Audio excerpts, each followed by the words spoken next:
Hello, everyone, and welcome back to Film Optics, brought to you by the Drive-In Podcast Network, where we discuss film, TV, and everything pop culture related. I'm your host, Christian, and I'm joined by one of my co-hosts, Devin, and my good friend as well. And today we are going to be bringing you our cup.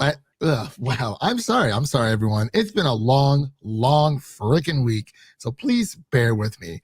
Any hooser, we're going to be reviewing the season finale of The Falcon and the Winter Soldier, episode 6, titled One World, One People.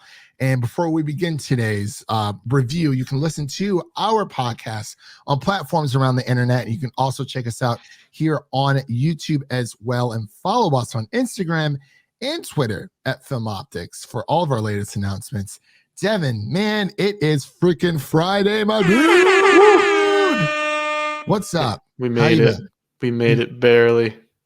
We're Amen. barely hanging on. Amen to that, man. It has been, man, I know I say every week it's been crazy, but like this week has literally just been like pure hell. But hey, we made it through another work week. You know, we're here. We're talking some TV shows. We got The Falcon and Winter Soldier season finale. And I get my second vaccination shot on Sunday. So that'll be a lot of fun. Good stuff there. Classic Sunday event. Yeah. Nice needle in your arm. Right. But I guess I wanted to ask you, besides, Falcon and Winter Soldier, what have you been watching? What have you been playing? You been reading anything new, or just same old, same old? I've been watching What We Do in the Shadows, the FX TV series on Hulu. Based on the movie from Taika Waititi. I never saw I've seen the movie, but I've never seen the series. The series is amazing. What is it on? What platform is it on? Hulu. Oh, it is on Hulu. Okay. Yeah, every FX show is on Hulu. Okay. Oh, hence, okay, yeah, that makes sense with Always Sunny in Philadelphia. So, yeah. So, how far are you? I'm going to keep tabs on you. How far are you in The Last of Us? I'm in the part where we meet up with the two brothers. Okay. And I'm like towards the end of that. All right. So you're about midway, almost midway, I'd say. So getting there. I feel it, man. It's this has been so much gaming news this week too. It's just we haven't really reported on the news in a while. So I'm like, man, I really miss it. But next week we'll be there. Oh yeah. We'll be there back reporting all the news for everyone. We tried covering two shows at once, which is totally fine. Just got a little hectic with everything else that's going on. I definitely feel like it would have made it a little bit easier if one was released like earlier in the week, so we're not dropping two podcasts on the same day. But people are gonna pick and choose whatever they want to listen to anyway. So yeah, so let's just dive straight into our Falcon and the Winter Soldier episode 6 review, One World, One People, the season finale. So from here on out, there will be spoilers once you hear this little bad boy. There will be spoilers there. So we're going to talk about our initial reactions, go through the episode breakdown, any nice Easter eggs that we might have found. And I guess we can kind of nix the prediction, because actually a little bit ago, they kind of confirmed that there will be a Captain America 4 film is on its way. So I guess it pleased a lot of people. But Devin, what are your thoughts? Well, I want to hear your thoughts, because it sounds like you did not have a good time. Okay, so I thought it was a very mid season finale, because I really liked everything with Sam and Isaiah. I thought that was very, very touching. I agree. Amazing. And the speech that he gave towards the end, and I'm assuming we're just getting into spoilers, but we'll get into it a little bit later. But so those parts are really what were very strong to me. I didn't like Carly's death. I thought it was very underwhelming. I didn't like how they gave John Walker this pseudo semi redemption arc, when honestly I think that should have went to the Flag Smashers in a way. But I'm kind of still thinking about that. I'm just gonna come out and say it right now, I would give this a C+, for a finale, and just be done with it. So that's the podcast, everyone. Thank you for listening. That was quick. No, it's all right. But yeah, like I said, it's mid. The parts that I like, those are great. It's just, I mean, they did great with what they were dealt with. We know about the missing plot line, the virus plot storyline, but they did good with what they were, what they had. I definitely feel like WandaVision is more my style over than Falcon and Winter Soldier. I see a lot of people saying, oh, this is just generic MCU stuff. I'm like, well, I don't even think it's that. Like, it just felt there's so many missing holes and whatnot. And I'm sorry, Sharon Carter is the power broker. I told y'all shit was weak, super weak. I was like, I don't care about Sharon Carter in that way. And the show's trying to make me care that she's the power broker. And obviously Sam and Bucky still don't know. The only person who knew was Kari and her, gang of super soldiers, but I guess RIP. Like the way that Kari died, like I felt like a little bit more like sympathetic towards her than Battlestar, but that wasn't a lot. It was like maybe like this much, like 5 meters or like 5 inches, like more. I cared. Metric system. Come on. Yeah, yeah, the metric system. But yeah, those are just pretty much my initial thoughts. What about you, man? Because I'm like I said, it wasn't the worst for sure. But what do you feel? I pretty much agree for the most part. I think everything that had to do with Sam becomes where they messed up in the finale. Yeah. Like all of them. We've already mentioned before the Flag Smashers. It's understandable. Like that's a hard story to fix when you're that deep into development and actually shooting and having to reshoot. That's tough to do and pull off. So they did the best they could there. But as far as John Walker goes, like that they're redeeming him this early, like that was weird. It was like 2 episodes ago he's murdering a guy with a shield, and now he's trying to save people and getting a head nod from Sam.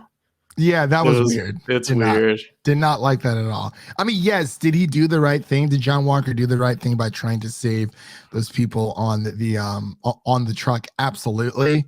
But it's like by that time, like, it's too late for him. I understand they're trying to make him like this anti-hero type of character that's kind of plays both sides, but it was just too soon. Like it was probably like a couple weeks ago. He just murdered that dude in that show's time. Yeah, that was literally episode 4, I think it was. Yeah, episode 4. Episode 4, yeah. Episode 5, he gets punished, and episode 6, oh, he's a good guy now, kind of. Yeah, he's kind of like a gray Jedi in a way. As what I'm seeing. That's what they're trying to go for, but it felt rushed here. Yeah, they could have fleshed it out more. And then I agree, Sharon Carter as the power broker. It's weird. Why? I need to know why she's doing this, how she did this, how did she rise to this power? Because she said she got snapped and came back. Yeah, so that gives her like 6 months to become the power broker. Unless there's only 2 ways that works. Either she lied about being snapped, or she's a Skrull. You see, yeah, I see a lot of people. But I feel like they would have shown that. So, because I mean, we got the Skrulls and Unless they're tired that we're getting annoyed with all the Skrull reveals. Yeah, I don't know. But yeah, I don't understand. She's just kind of she's not a character because we don't know anything about her really. She's just like this mystery figure that's a power broker now. Dude, I have no freaking clue because it's just. I can kind of see them going the way of, hey, like she's a Skrull, like them leading up to like Secret Invasion. That would make sense, but they didn't even do that at the end. They just kind of said, "Oh, I'm going to sell government secrets now. I'm not going to tell you why." Yeah, it's just so this episode kind of starts off. Just to mention the last villain being Zemo, who's widely the favorite, is just sitting on the sideline in jail during the finale. Yeah. I mean, U.S. Agent John Walker. You know, we see him meet up with Valentine, so there's always that. And it's weird because like it just seems that his wife is just along for the ride. Yeah, she's like just kind of there. She's literally just there the entire time, and it's just like, oh my gosh. I kept telling.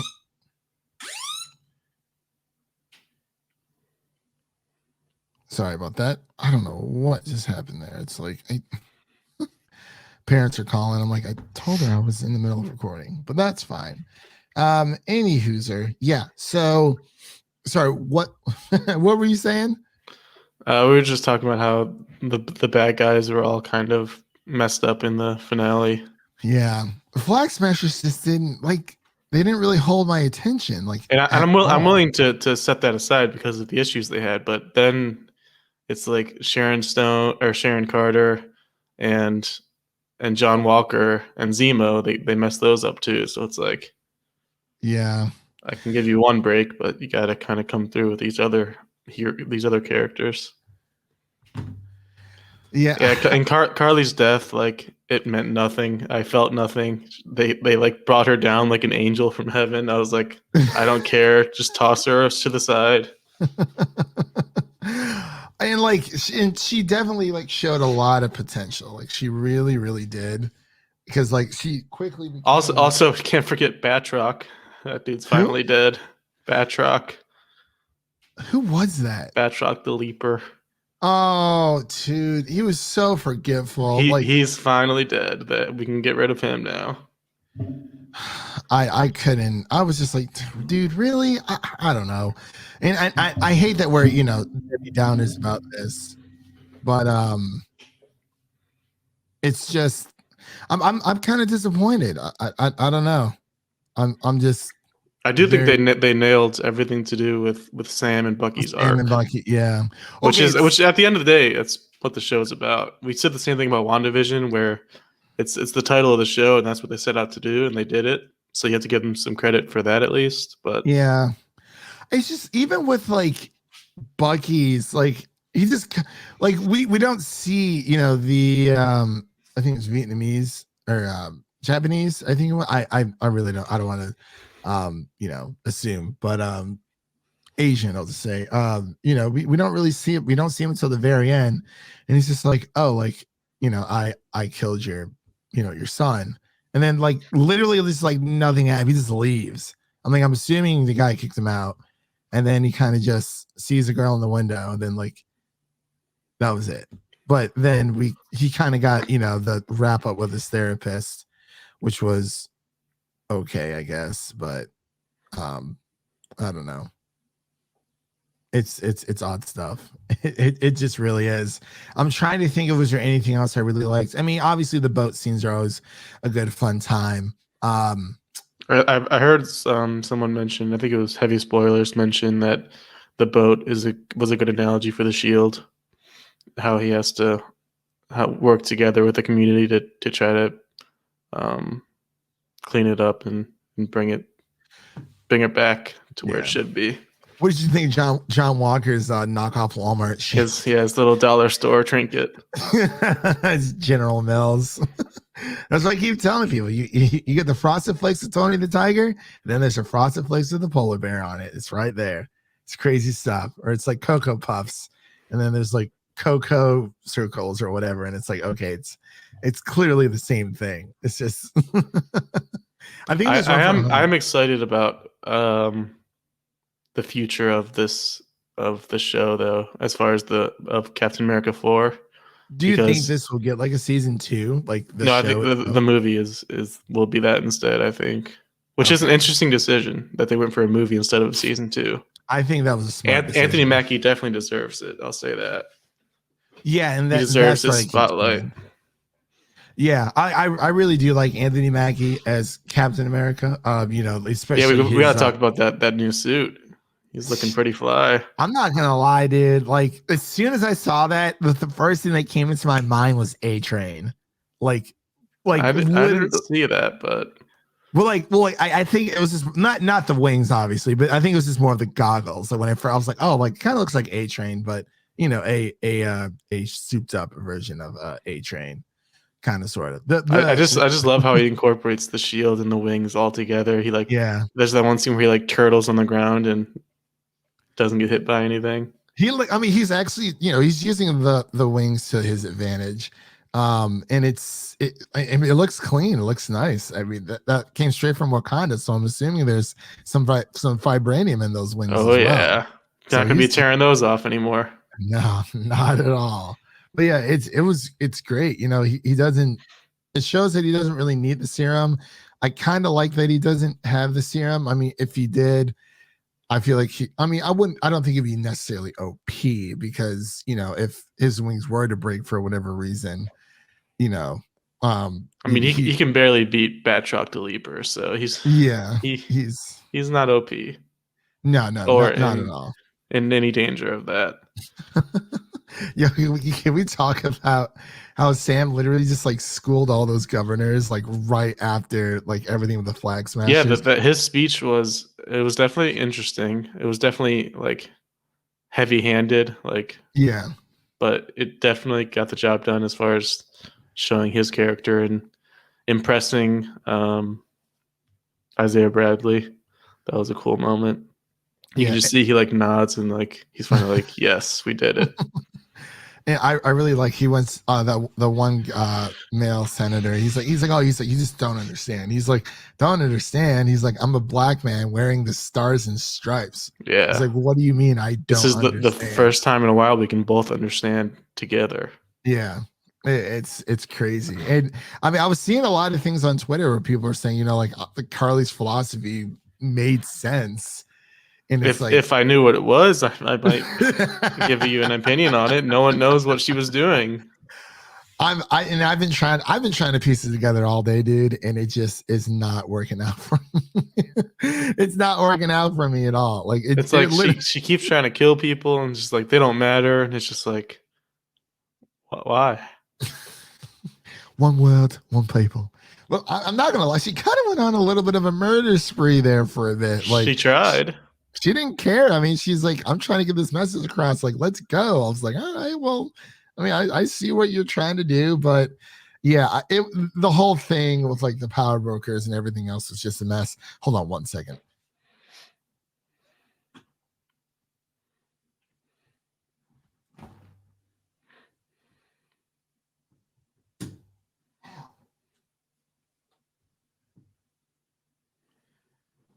Sorry, I had to plug the old MacBook in before it died. I was like, ooh, that was a close one. I one thing I did really enjoy is all the seeds they planted for future appearances and movies and series. Yeah. Obviously the new Falcon, he showed up in the finale. He's definitely going to be a part of the futures. The new Falcon, he seems like a cool guy, so glad to get him around. And then the Thunderbolts, that's a big one. We've been wondering about this for a while, if they're ever going to have a kind of an anti-hero type team up, and it's here. We got Zemo and John Walker leading it. Yeah. Possible. I thought Kari was going to join them or something, but it's just even with Kari, she sees Sam in the new suit, and it's even you. He's what does she say? She's you're feeding into their bullshit. And then he's like, listen, he's like, I'm just trying to, And then she turns to Bucky and she's like, have you ever fought for anything? And it's like, are you serious? This dude was in World War II, Infinity War. He fucking fought Thanos. Come on. Literally, Bucky is a walking history book right now. Yes. He's the definition of fighting for a cause. The man has literally read The Hobbit when it first came out. Yeah, he knows. It's like they tried to make Kari unlikable, and it definitely worked. Yeah, but it makes it. But it's does Kari even know Bucky's past?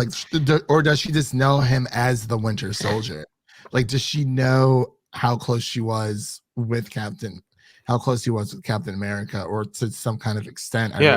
I'm curious as to what the general population knows happened during Infinity War and Endgame. Mm-hmm. I wonder if they know who everybody was involved, because they know Falcon was there, because he's treated like a celebrity.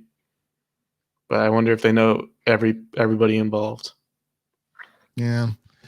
I don't know, man. It's like I said. I mean, I was looking forward to the series. I mean, to a point, it just really isn't like.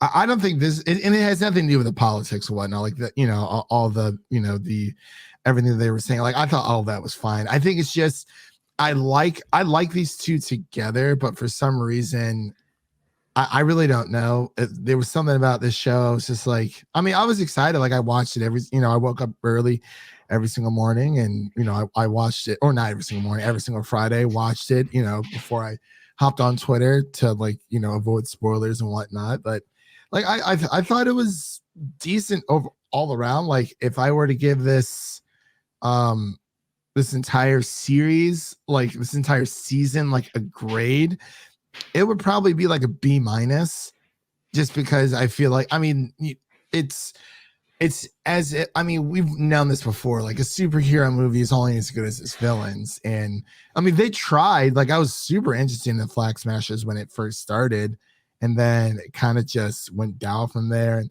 we got a lot of meaningless deaths, and I mean, I'm kind of glad that Steve Rogers wasn't there. I'm honestly just assuming that he's dead at this point. Like they keep saying, oh, like Steve's gone.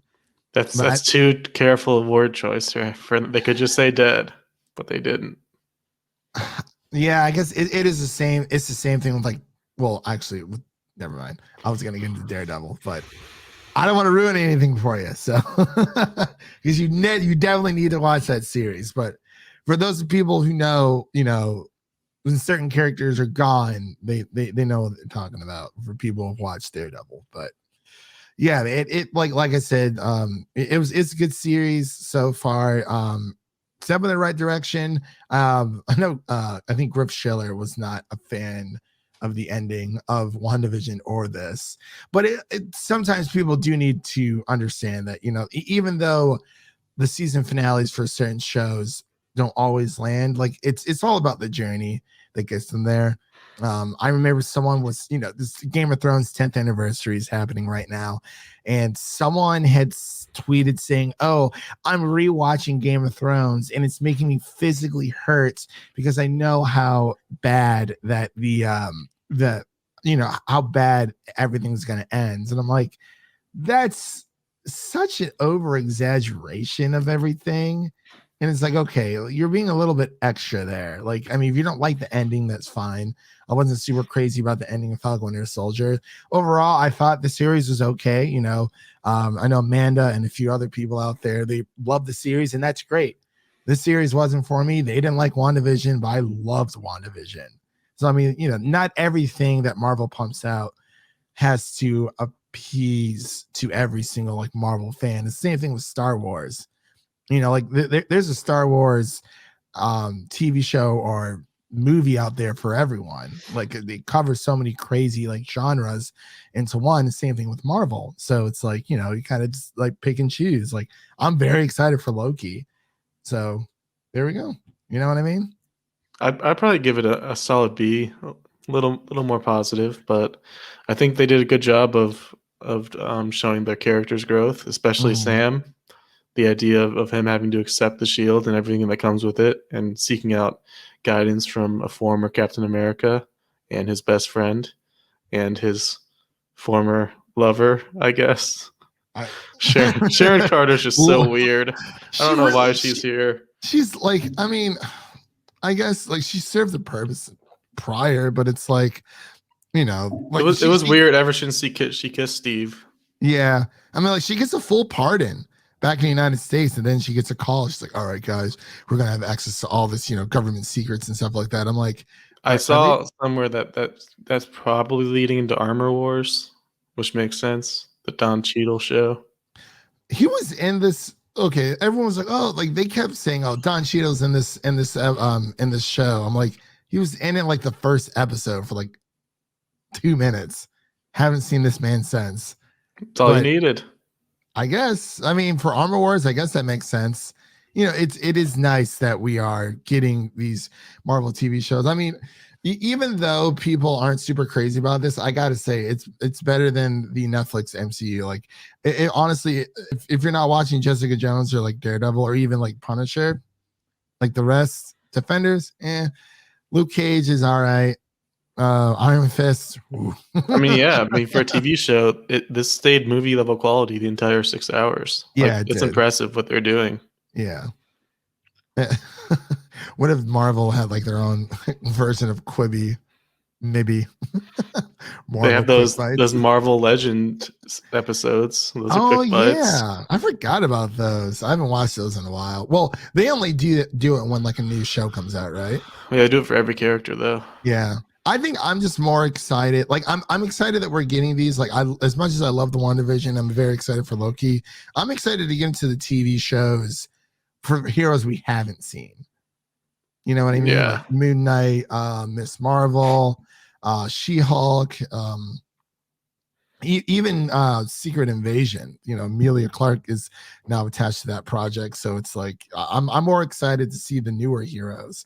And I it's not that I'm getting fatigued on, you know, because a lot of these, I'm not getting fatigued on, you know, this heroes that we have now, but I think it is more of, you know, it's nice to kind of get the aftermath of, you know, everything that happened after the snap with some certain characters, you know, and it's nice that, you know, they're kind of diving into some that we're familiar with, and then we're kind of diving into the unknown with these newer shows. But hey, we don't have any Marvel content coming up in June, but we have the Bad Batch in May, so that'll be a lot. Do we not have Loki?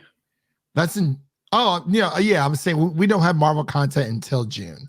Yeah. You said in June. I'm sorry. My bad. Like I said, dude, it has been a rough day. Yeah. So Loki comes out in June. So May we don't have anything.